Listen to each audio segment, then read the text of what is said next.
So right now, it's pretty indisputable that when you talk about the best doubles player in the world, at least on the men's side, we're typically talking about Ben Johns. But what is it that makes him so good? I'm going to show you. Okay, so what I'm going to do here is show you some highlights from one particular match. This is a Pro Pickleball Association Orange County Cup from 2021. On the far side of the court, Riley Newman and Tyson McGuffin taking on Ben Johns and his older brother, Colin. Okay, so we're going to look at some points here. Usually I'll show it in its entirety first, and then we'll break down piece by piece so you can see what it is that separates Ben Johns really from the rest of the pack when we're talking about doubles pickleball for sure. Okay, so let's watch this point, then we'll take it apart.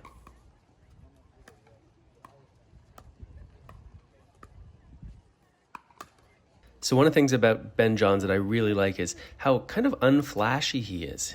Very often it surprises you that he's having so much success because he doesn't do a whole lot of really fancy things all of the time, but he does do some fundamentals well. So look here, he receives this pretty wide backhand dink. He steps across his body. That's not usually the ideal technique we like to see players use. Usually people from that position are kind of off balance, but Johns is so good at this. He uses it quite a lot, and he plays a nice backhand dink down the line over the high part of the net, but Newman cannot attack it. So it's just good, solid fundamentals. Newman and McGuffin really kept the ball away from Ben Johns, so he had to make sure that when he did get the opportunity, he sort of did the right thing with it, but didn't do too much. So you see here a nice little exchange with McGuffin. He goes back and forth with the backhand, keeping the ball low enough, can't really be attacked. And look here, this is the key point. Newman looking to drive the ball right at Ben's body. Ben handles it like it's the easiest thing he's ever done. Not just getting the ball back in play, but getting it down low. Look how low this ball is. There's no way Newman's going to be able to attack that from down there. So that's just good, solid defense from Ben Johns, and then they're back in a rally. All right, let's look at another point, another example of why Ben Johns is so tough to play against. Let's watch this first.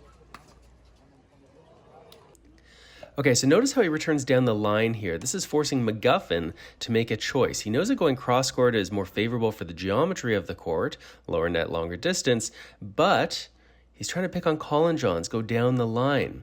Ben is able to step across and get that ball with his forehand, and he threads the needle here, seeing that there's a little bit of a hole, such a tight hole between McGuffin and Newman. So good pinpoint accuracy with that forehand roll volley. Now, if you like what you saw in the last point, you're going to really love this one.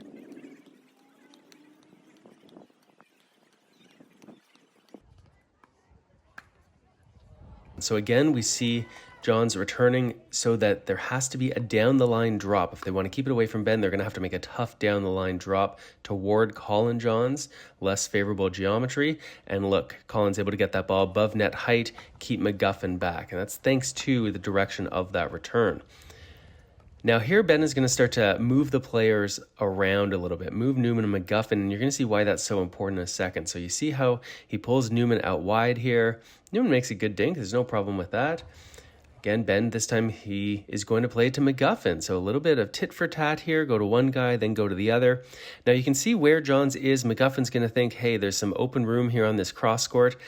And Ben comes across, takes that ball out of the air as a volley. It doesn't hit it hard, but because he's taking it out of the air as a volley, he's taking away time for McGuffin to react. Plays a nice little cross court. They sort of freeze him out here for a moment. Backhand, can't do a whole lot with it, so he's so patient, plays just a good normal dink. And there we go. Look at that, threading the needle just past the left hip of Newman and the right hip of McGuffin. There's so little room there. Also notice how low this ball is. This is below net height, so it's a difficult ball to attack with speed. And you can take something off it when you have a good amount of topspin on it and you're able to find that tiny little gap. So tough. All right, here's another point that illustrates Ben Johns and how good he is. Let's watch it and then we'll see some of the elements that make it so special.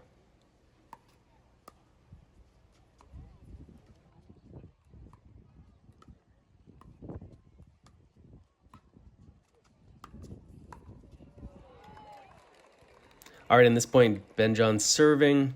He gets the ball as a drop. Newman hits it to him, and he plays a drop that's okay. It's not super high, but notice how calmly he comes forward. He plays this from three-quarter court. Sometimes people talk about earning your way to the line. It's just such a steady, relaxed volley. Notice how stable the paddle face is. That's going to improve control. You've got to be able to play those good volleys, those good drops from all over the court, even at three-quarter court. Ben Johns does this better than anyone else I see on the pickleball tour. Look at this position of his wrist. That is not usually a very comfortable position for most people. Usually they're going to pop the ball up. Johns does such a good job of keeping that ball low. And look how low it is for McGuffin. He's got to reach for it to get it out of the air. Doesn't play a great volley.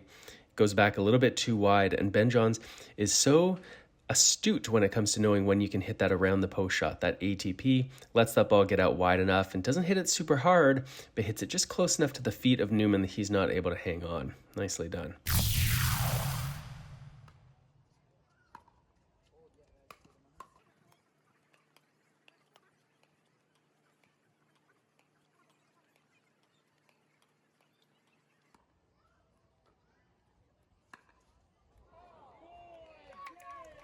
All right, so this is the end of the match. This happens to be match point. By this point, Newman and McGuffin have realized that the younger Johns is the one to keep the ball away from, so Ben's got to work a little bit harder to get it. You see him coming across here to play this third shot drive.